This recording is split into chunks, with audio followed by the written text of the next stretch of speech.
welcome to today's program as the World Affairs Council of Greater Houston hosts a conversation with Gordon Quan, Council's Global Leader of Influence. I am Sandia Bayo, Director of Development at the World Affairs Council of Greater Houston. It's our hope that you and your families are staying healthy. Now, more than ever, it is important to stay informed about what is happening not only in our city, but around the world. The World Affairs Council brings foreign affairs experts right into your home. And Gordon Quan is one of them. Gordon, welcome. Oh, thank you. What an honor it is to speak with you today. Been looking forward to this, Cynthia. Wonderful. It is indeed my pleasure and honor to host you. Thank you for ongoing friendship and support of our council. I wanted to ask you mainly as a start, how are you? How's your family? And how is the team of the Quan Law Group currently doing? Well, thank you very much for asking. You know, this is a very exciting time in immigration law. And so we can't afford to stay at home. We're here working away. It seems like every day President Trump has different ideas on what should be happening, dealing with both the COVID-19 virus as well as immigrants coming to America. So we are well and keeping very busy. Wonderful, and good to hear that.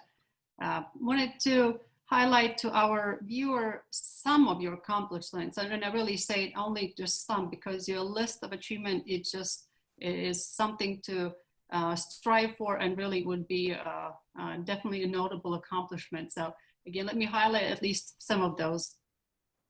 You are a nationally recognized immigration lawyer with over 30 years of experience, and currently are a managing partner of Quan Law Group. It has earned you many national accolades, including the prestigious Chambers USA title of Nationwide Senior Statesman in Immigration Law and the Legal 500's list of leading lawyers in immigration. You were selected by your peers for inclusion in the Best Lawyers in America at 2016, all the way till present in the field of immigration law. You have earned selection of Best Lawyers in America, Who is Who in America Law, International Who is Who of Business Law, and Texas Super Lawyers. You have the highest possible preeminent AV rating for legal peers through Martindale-Hubbell. You're also very instrumental in City of Houston's creation of the Office of Immigration and Refugee Affairs. You serve on the Board of Trustees for the South Texas College of Law and the Advisory Board of the University of Houston Immigration Law Clinic. And of course, as if this is not enough, you are very, very active community leader. Very important to note, you were selected the first Asian American to serve as the at-large member of the Houston City Council. Following that, you were selected by the mayor and the Council of Houston to serve as Mayor Pro Tem. You also served as the president of the Asia Pacific American Municipal Officials of the National League of Cities. Gordon, again, this is just a few highlights of what you have done. Congratulations on that. And you do so much and do it so well.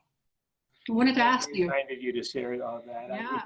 I mean, you know, life has been good. What can I say? You've been working hard though too. Any best practices that you could share, perhaps, of how one goes about selecting what you to participate in? And as we see, you are so committed, and how do you find time to attend to those obligations? Well, what I tell my associates here at the firm is go with what your heart leads you to. Those causes that you really believe in. People can see if you're just doing it for the sake of putting something on your resume. But if you do it with conviction, because you want to make a difference, it makes a true difference in the quality of the work you do. And I think that we live in a very changing society. In the last 50 years, we've seen such advances in technology, in immigration, the diversity of the country. And here in Houston especially, we've seen this little city grow from a hot, sleepy southern city to a very dynamic, multicultural, international city. And I've just been excited to be a part of that. Indeed.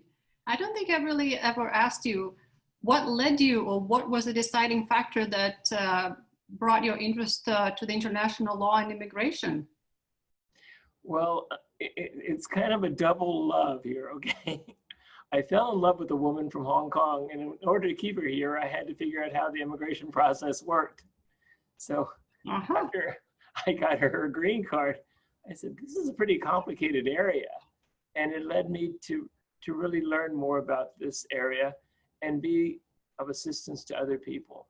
And it has really encapsulated me for the last actually over 40 years. Yeah, I'm sure that the personal experiences, I guess, that is so important, and also what it's led, how many people you've been able to help that perhaps have the same struggle, right? Just understanding and guiding them through the opportunities and the legal way of addressing those. There's an empathy that you have when you've gone through the program, the struggles yourself. It's not just like corporate law where you're like worried about money. I mean, you're talking about a person's life, a person's future in this country, and that of their children and their next generation as well. Absolutely. Again, it becomes an opportunity, right, from globally connecting those. So wanted to ask maybe any other factors I haven't mentioned to our participants about Quan Law Group that perhaps you would like to bring up? Well, you know, I've gone through various gyrations as far as my legal career. As I mentioned, while I think business is very important, I've really gotten a lot of satisfaction of just seeing individuals who I have helped early in their time in the United States, and their success in America and our success as a community because of their success. People who may have started out, say, flipping hamburgers, and next thing you know, they own 100 hamburger shops. And to see them pursue that American dream, and then for young people sometimes to come up to me and say, Mr. Quan, you don't know me, but you helped my dad who had a grocery store. Now I'm a doctor. Now I'm an attorney. Now I'm doing these other things. And I think this is part of the story of America that's made this the wonderful country we are. And to have a minor role in that is especially gratifying to me. I can only imagine, absolutely. Again, thank you for that. And those personal stories, again, are indeed memorable. As I mentioned earlier, you are involved in so many different aspects of the city, of the culture. How do you find balance into your daily routine, your weekly schedule? Any pointers for our future global leaders? Well, you know, that old saying, I think it comes from the Bible, to whom much is given, much is required. And I feel like I've been fortunate to try to break stereotypes. When I became a lawyer, there were probably less than 10 Asian American lawyers in the city. And there was a feeling like, well, they're smart people, but they're more technicians. They're kind of quiet, maybe shy, and that can they really advocate for clients? So one of the organizations I helped start was the Asian American Bar Association, to prove and to support one another as lawyers that we can be good advocates. And then another barrier seemed to be, well, they don't really care about government, they don't care about the society so much, they just stay with their own group. And that kind of led me to go into politics, to say, hey, this city belongs to each of us, and we all have a role in playing a part in the decisions that affect each of our lives. And my hope was that it's not so much about me, but kind of an example that, hey, if this guy can do it, others can do it. And I've been so gratified to see so many Asian Americans go into politics in our region, and to be able to support them and encourage them, and to show that this is a community that cares greatly, not just about itself, but about the whole. And so how we set examples for future generations is so important to me. So that's kind of a motivating factor. And I'm sorry to be too long-winded. No, but this has also allowed me as a member of the city council to work with different communities and to get to know the African American community, the Hispanic community, Middle Eastern communities. And what I've seen is that we all have the same basic values, but we're kind of stuck in silos of each other. And that Sure. we need to be seeing how we can build bridges of understanding for the future. And so, like recently, you may or may not be aware, there's been over 2,100 incidences against Asian Americans because of the coronavirus. Uh, and so we have worked hard with the local community to highlight the contributions of Asian Americans as doctors, as nurses, in giving back, raising monies, serving meals, that we are a community that cares about each other. And that we also want to see how we stand with their African American brothers. With the killing of George Floyd, we've begun a dialogue about how can we as a community reach out and bring up other communities as well. So I think these are very important things that, you asked me about my time. When you're doing things that you feel really help society, it's not like a burden. It's a joy, Very, So very true. I just feel, again, very fortunate to be able to contribute in some of these things. And passionate, and it shows, and Houstonians know. So we very much appreciate your work, and again, thank you for all the initiatives and COVID-19 and others that you've been so actively engaged. I would say in the last 6 months, even more so. So thank you on that. I never asked you any hobbies. A little bit of a out there question. Well, I guess the only hobbies, I try to play tennis occasionally. I've been playing doubles against Bill White, our former mayor. Uh-huh. It's a pleasure. But also, I guess politics is the other hobby. I mean, I don't know if you can call that a hobby. It's an expensive hobby, to tell you the truth, because you have people calling you all the time asking for money. But to be able to help shape policy for the future. Today, I know we have a resolution coming up in our neighboring county, Fort Bend, on anti-hate. And just being involved in politics, being able to develop a relationship with the county judge, with different commissioners, and say, hey, this is something we need to be setting an example on. People look like, what do you get out of politics? Well, it's what you put in and what you are working toward. It's not a financial gain per se, but a better society, hopefully, with people who have like-minded ideas. So my wife is always on my case, like, how many organizations are you a member of? But I think that is again a great joy, and I think you also know that I'm very active with the Asia Society. Indeed. I chair the Education and Outreach Committee, and I think one of the questions you had posed to me early on was, how does a person get involved? And trying to find safe situations where people can intermingle. So like our night market, where we have food vendors and entertainers, and people can come from different backgrounds in a fun, safe environment. How we have our summer camps where young people can learn about different cultures and meet children from other parts of the city, different ethnic groups as well. I think that's what we're trying to establish. Where are these interaction locations that are safe and educational and can help open people's eyes to the richness of the different heritages we have here in our city?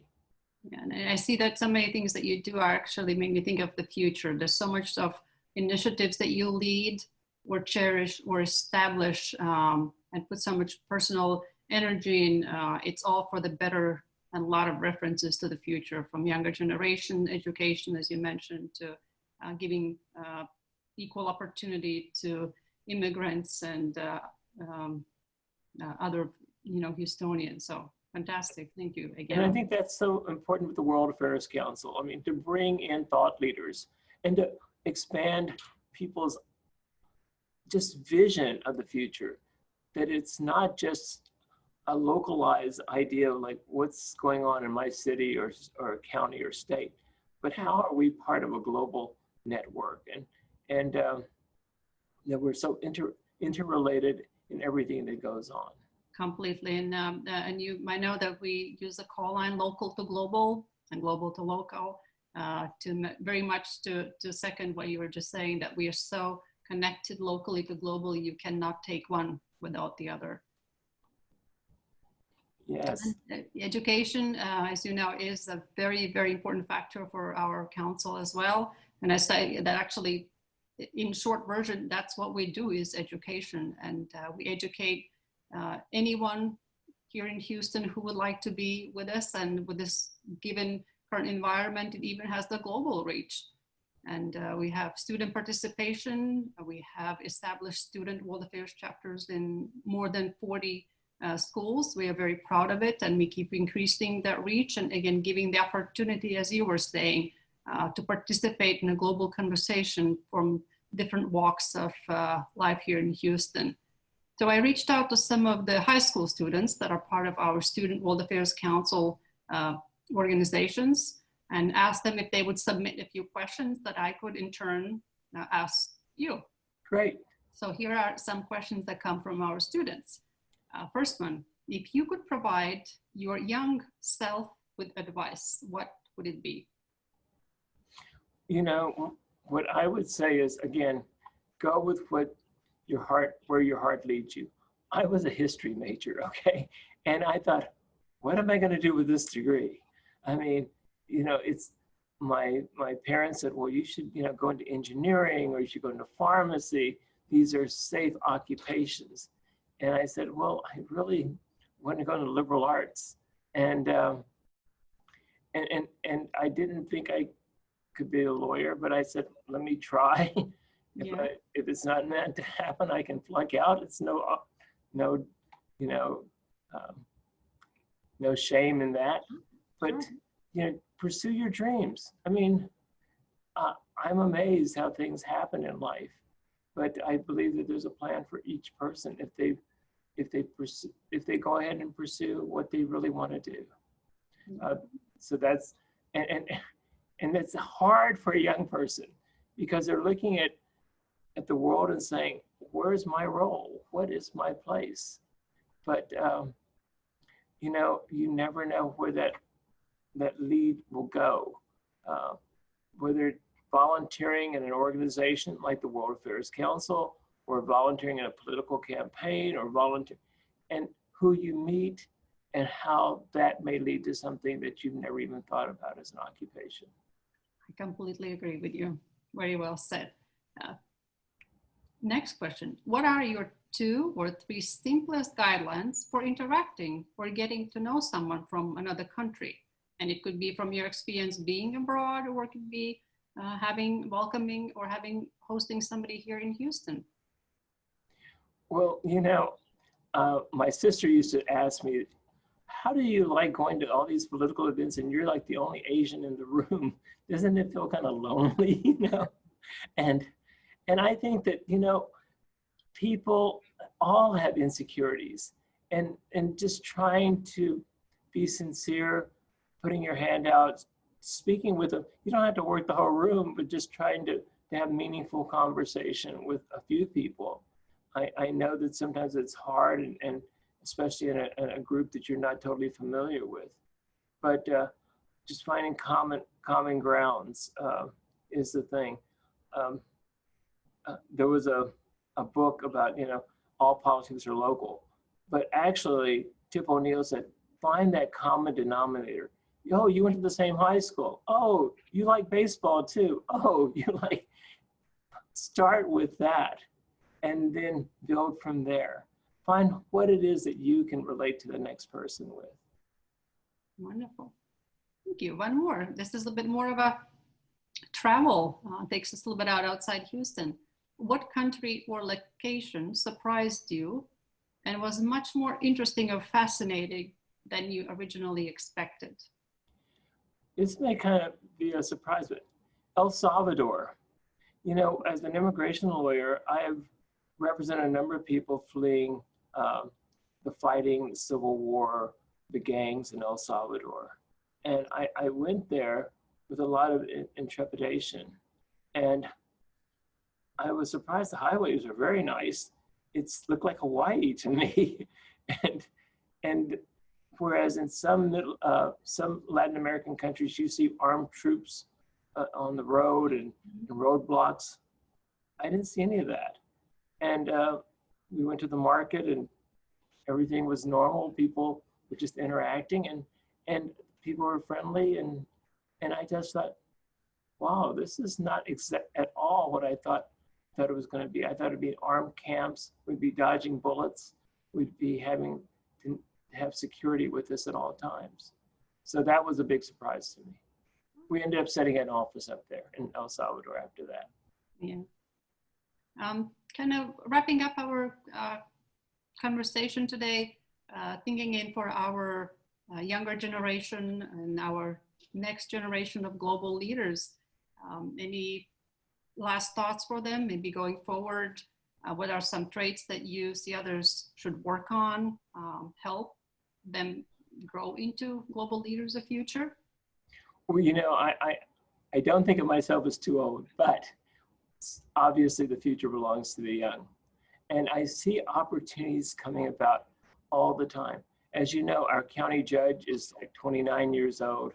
We have a new county attorney, he's probably 30.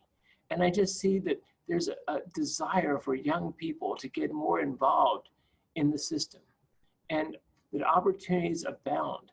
And just because you see somebody who's been around for 30 or 40 years and think, oh, well, they have this market monopolized, don't believe it. In law, for instance, things are constantly changing. In technology, things are constantly changing. How we do business, as you see, here we are on Zoom. Yeah. We didn't think of that 6 months ago. We'd be sitting in a studio together somewhere talking. So things constantly change. Embracing that change, seeing how you can be a part of that to facilitate that. I think this is an exciting period of time for all people if they open their mind and go with it. Thank you. Very, very, again, thoughtfully said. Well, I want to go ahead and say thank you again for your time today, for your availability, all that you do for our community. It's greatly appreciated, and it is truly our humble honor that you accepted and that we can proudly call you Global Leader of Influence of the World Affairs Council of Greater Houston. Thank you again for that. My honor. Thank you. Wish you a good afternoon, and we look forward to seeing you soon. Stay safe.